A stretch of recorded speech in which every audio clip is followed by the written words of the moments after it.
If you ask 10 people what the best heart-healthy diet is, you're going to get 10 different answers. Somebody would say, you got to cut out carbohydrates or you got to do keto or carnivore. And another person may say, well, you have to avoid meat and go vegan. And then there's Mediterranean and DASH and paleo. But after more than 10 years of practicing medicine and helping my patients use food as medicine, what I found was that prescribing a diet oftentimes is not that helpful because many people, not everyone, but many, cannot stick to a very restrictive plan. And none of those diets matter if you can't stay on them. So the way I see it, following a nutrition plan that's only 70% good, but one that we can do for the rest of our lives is much better than something that's 100%, but we can only stick to it for 6 months. So the goal isn't to chase the next perfect diet, but to pick the most high-yield foods that keep showing up again and again across all studies and meta-analyses that have been done on heart disease. And make sure you incorporate them into your routine, whatever that routine may be. And as we go through these, I also want to go over foods that are sold as heart healthy, but you need to be careful with.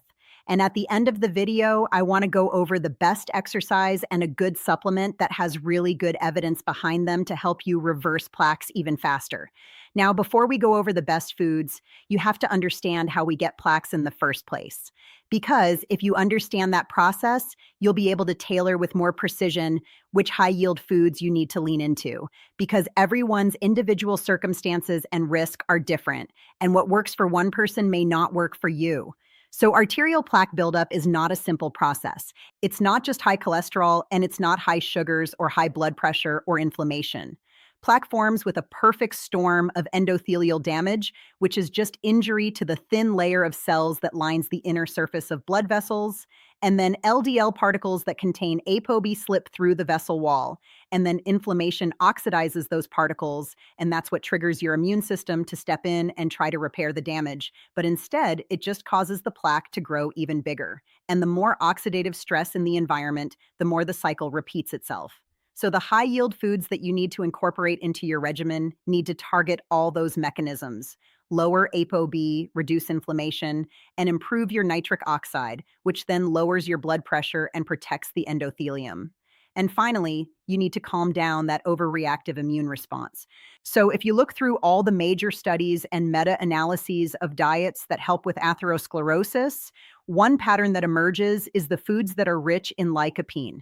And lycopene is a carotenoid that's mainly found in red and pink fruits and vegetables. So you get it in tomatoes and guava. Watermelon has a lot of lycopene, pink grapefruit, papayas. And lycopene helps because it's an incredibly powerful antioxidant. And one of the main drivers of plaque formation is oxidative stress that leads to cell damage. So lycopene can reverse that by targeting harmful reactive oxygen species. And we have studies that show that high carotenoid levels may slow early stages of atherosclerosis progression.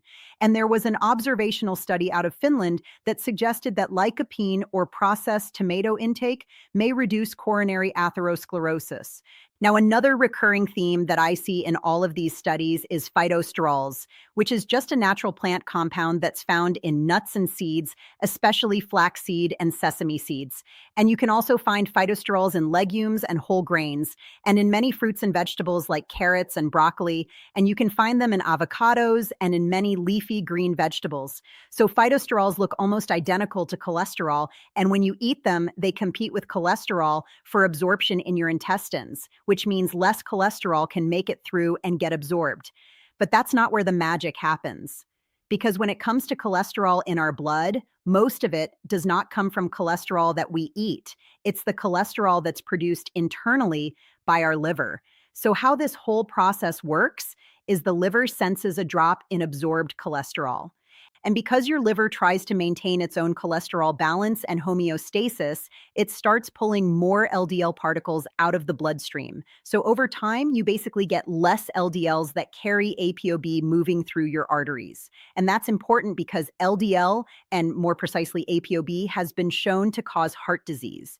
If you look at meta-analyses and if you look at the Mendelian randomization studies, it is one of the main drivers of atherosclerosis. It's not the only factor, but it's key in developing plaques. And we have several meta-analyses that show that eating more phytosterols can significantly reduce your LDL with an average reduction of about 14 milligram per deciliter. Okay, another food that is essential for plaque reversal are flavonoids, which are just natural compounds that are found in fruits like berries and apples and oranges. You can also find them in onions and leafy greens. And there's a lot of flavonoids in dark chocolate. So this is how they work. When plaque builds up in your blood vessels, it starts with LDL particles getting trapped and damaged in the inner lining of your blood vessels.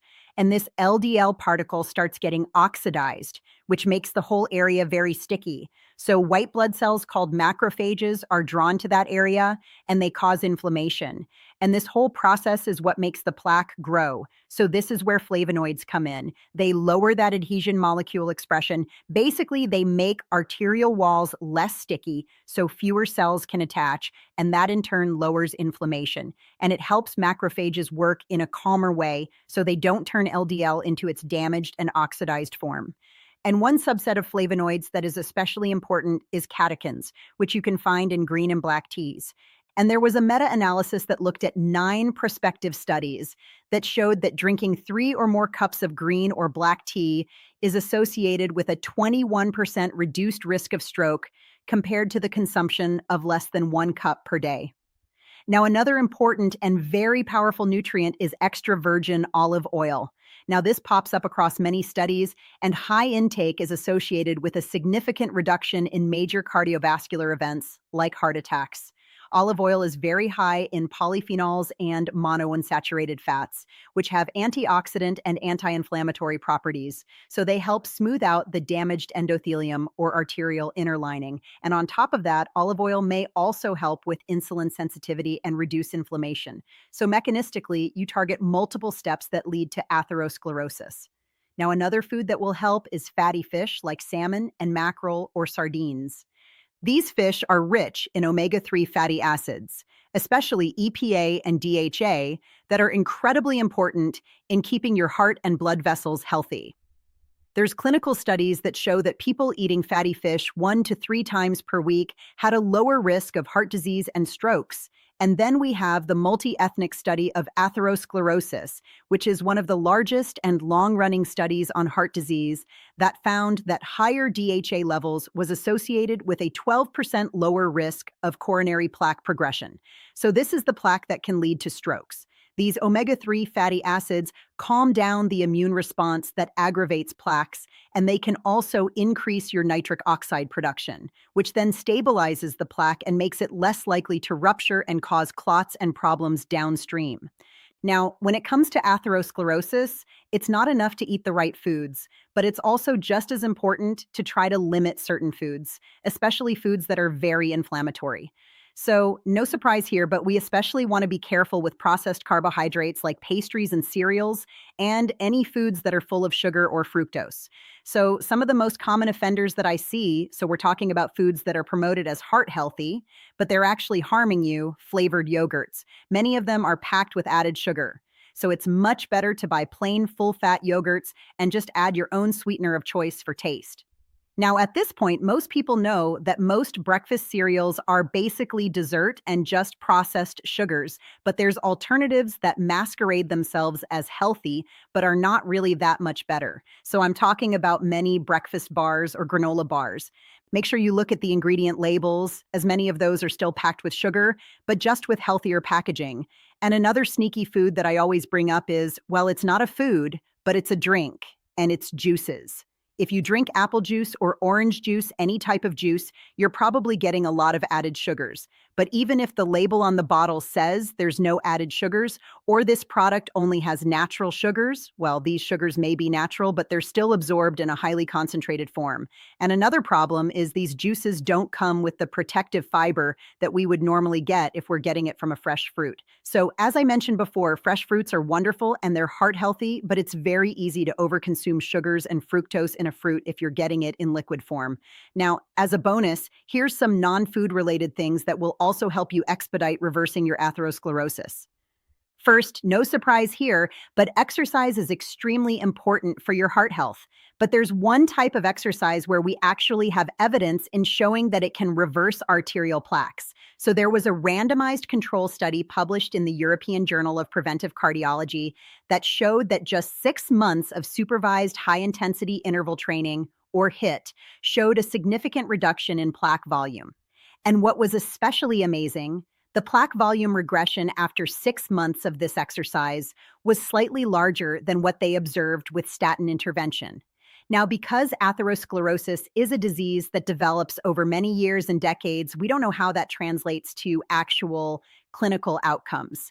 But the initial results from the study are pretty remarkable. Now, beyond exercise, there is one supplement that I want to highlight that actually has decent evidence in slowing the progression of coronary atherosclerosis, and that is aged garlic extract. So there was a double-blind randomized control trial that showed that aged garlic extract can stabilize vulnerable plaques. And there was another randomized control trial that showed that the group that was randomized to take an aged garlic extract for 1 year had a lower progression of coronary artery calcification and improved blood pressure. Now, one more bonus tactic that I recommend to my patients that may help improve cardiovascular health, and that is sauna therapy. Now, this is not something where we have direct evidence that shows plaque stabilization or regression with sauna, but there's plenty of indirect associations. So there's studies that show a link between sauna bathing and improvement in endothelial function. And there's meta-analyses like this one that show that sauna can help with blood pressure. Now, most of the evidence is based on observational and mechanistic data, but there is enough indirect data that supports its health benefits. Not just when it comes to heart disease, but there's also linked to significantly lower risk of all-cause mortality. So based on the current imperfect evidence, I still think it's a worthwhile intervention to try if you have access to saunas.